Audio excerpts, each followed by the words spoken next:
Hey everybody, it's Rochelle, also known as Baby Doll. I wanted to come on and introduce myself and give you a little background on why I chose Master Silk, or better yet, why he chose me. Alright, you heard about the night China and I met Master Silk. If not, go back and listen to the episode. Pimps, Players, and Payback, China Doll ain't holding back. The one you've been asking for. Let's get it.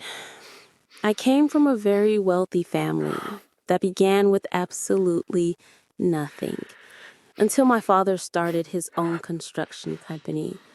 I was the only girl, and I admit, I was spoiled, rotten. Even when my family couldn't afford it, they made it happen for me. Then I had everything I ever wanted or needed. I would ask for things I didn't need, just to see if I'd get it. I would. Growing up, there was nothing I didn't have. If I wanted it, I got it. I met a guy 2 towns over that convinced me that my family didn't love me and that they only bought me things to mask their hate for me. Deep down inside, I knew that they loved me, but this guy was fine as hell. So whatever he said, I believed.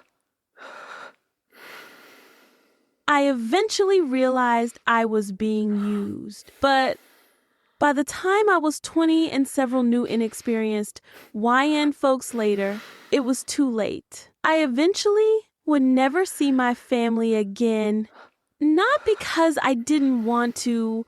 I cried myself to sleep every damn day. That is when I was allowed to sleep. But my pride wouldn't let me admit I was wrong and that I missed my family. I couldn't say I was sorry and go back home because he owned me now.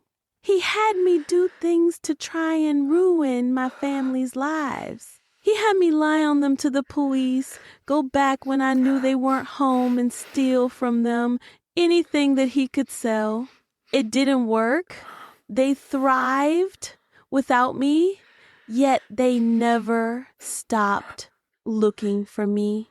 They always searched for me. They'd hired countless private detectives, spoke with my old friends. They did everything to find me, while I hid in plain sight. When I heard they were missing me and crying over me, I laughed. I changed towns and phone numbers constantly. I was arrested, sexually assaulted, beat up, and contracted sexually transmitted diseases. I was kidnapped and tortured. Whatever you can think of that could happen to a woman on the blade happened to me. But they still wanted their little girl back home. A few years after I had left home, I heard my father was killed while searching for me. He was at the wrong place at the wrong time looking for me. Sad thing is, back then I really thought, that serves him right. I still believe the way that my life turned out was all his fault.